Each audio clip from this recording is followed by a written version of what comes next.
लोग बोलते हैं कि जो हम शिवलिंग है उसको घर के पूजा स्थल में नहीं विराजमान करना चाहिए जी। कुछ लोग बोलते हैं करना चाहिए, तो इस पर आपका क्या कहना है? देखिए, उस पे मेरा क्या, पुराणों का जो कहना है, घर में जो शिवलिंग है वो हमारे अंगुष्ठ मात्र का शिवलिंग होना चाहिए। मतलब बहुत छोटे साइज का। हाँ, जो भी हमारा अंगूठा है ना। अब जैसे कई लोग होते हैं, कोई लंबा होता है तो उनका अंगूठा लंबा है, किसी कोई छोटा हाइट में तो उसका छोटा है। तो आपके घर के जो भी मुखिया हो, है ना, अंगूठे मात्र का शिवलिंग आप, या जैसे मेरी श्रद्धा है शिवलिंग रखने की, तो मैंने अपना देखा कि मेरे अंगूठे मात्र का शिवलिंग आप घर में स्थापित कर सकते हैं। मतलब इतना या इससे छोटा? अंगूठे मात्र का मतलब हाँ। बड़ा नहीं कर सकते? नहीं नहीं नहीं, अंगूठे से मान लो थोड़ा 19-20 चल जाएगा, ऊपर नीचे ऐसा कुछ नहीं है ना। मान लो थोड़ा बहुत चल जाता है। जलहरी के साथ में अंगूठा जो है आपका यहाँ से लेके यहाँ तक, इससे बड़ा शिवलिंग अलाउड नहीं है घर में रखने के लिए। वो भी बताएंगे अभी क्यों। दूसरा, अंगूठा ले लो या फिर आप मान लो कि ये 4 अंगुल के बराबर इतना शिवलिंग आप घर में रख सकते हो। बड़ी आप स्फटिक का शिवलिंग लाइए, या फिर नर्मदेश्वर जो नर्मदा माता का शिवलिंग है वहाँ वो शिवलिंग लीजिए। घर में आप उनको लाइए, साथ में नंदी जी लाइए, और बहुत अच्छे से उनका जब स्थापना करें उनका रुद्राभिषेक करवाइए, अभिषेक करवाइए उनकी डेली आप पूजा करिए बढ़िया जलहरी बना के। जिसके घर में भी शिवलिंग है, जिसके घर में भी शिवलिंग है, जो शिवलिंग की पूजा करता है, उसे कोई भी आदि यादि ब्याधि भूत प्रेत बाधा कोई कुछ नहीं पकड़ सकता। लेकिन शर्त यह है कि अब ये नहीं कि हम मैं खा के तो आया हूं, मांस पी के आया हूं, दारू, और मैं पकड़ लूं, तो आपको कोई बचाने वाला भी नहीं है। अपने मन की, शरीर की पवित्रता, शुद्धता बना के रखनी चाहिए, रखिए, और शिवलिंग की आप पूजा करिए। आप देखिए आपके देवी देवता सब उसी शिवलिंग में उपस्थित आपको मिलेंगे। अंगुष्ठ मात्र से ऊपर शिवलिंग इसलिए नहीं रखना चाहिए, शिवलिंग का आपने आकार देखा होगा, वो एक इन्फिनाइट आकार है, एक सिलेंड्रिकल आकार है ना, जिसके चारों ओर एनर्जीज रिवॉल्व होती रहती हैं हमेशा।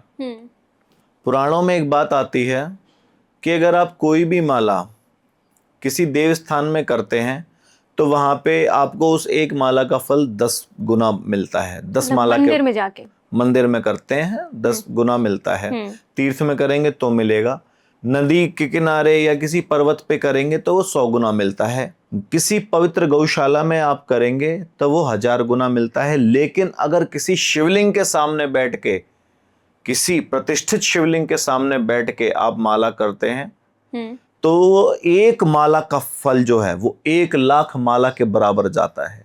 मतलब हम अपने घर में शिवलिंग स्थापित करके उनके सामने माला करें तो वो बहुत बिल्कुल, आपके कोई भी आराध्य हो, चाहे राम श्याम राधा रानी माता गणेश जी कार्तिकेय जी कोई भी हो, आप शिवलिंग के सामने बैठ के जब माला करेंगे, जब भगवान का नाम करेंगे, जब लेंगे, उसका फल 1,00,000 गुना ज्यादा मिलता है। और ये आजमाई हुई बात है, ये कोई पुराणों में तो है लेकिन इसका हम लोगों ने मतलब एक किया हुआ है, इसको देखा हुआ है। तो ये चीजें हैं। अंगुष्ठ मात्र का शिवलिंग आप घर में रख सकते हैं, ऐसा कुछ नहीं है जो लोगों ने मिथ बनाया। इससे बड़े शिवलिंग देव स्थानों में रखने के लिए है, क्योंकि जो उनकी एनर्जीज होती है वो देव स्थान ही उसको कैप्चर करके रख सकते हैं जी।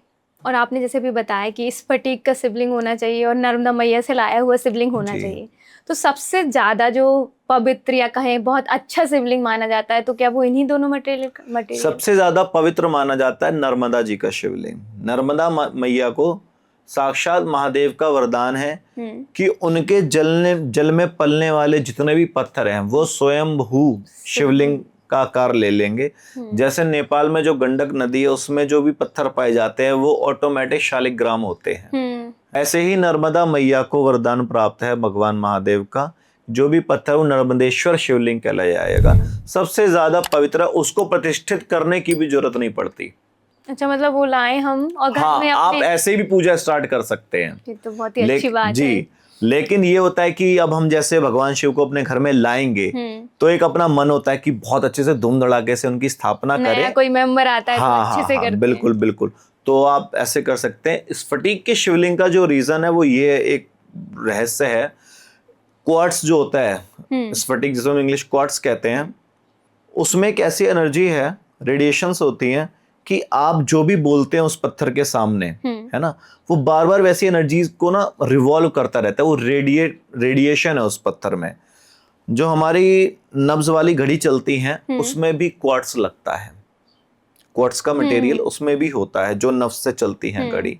इसीलिए जो स्फटिक से बना हुआ शिवलिंग होता है, जो हमारे शब्दों की जो एनर्जी है उसको वो पूरी सराउंडिंग उसी तरीके से बदल देता है। मतलब कहने को कि हमारे जो हम मांगते हैं वो यूनिवर्स से कनेक्ट कर सकता है। बिल्कुल डायरेक्टली, उसमें ये विशेषता है।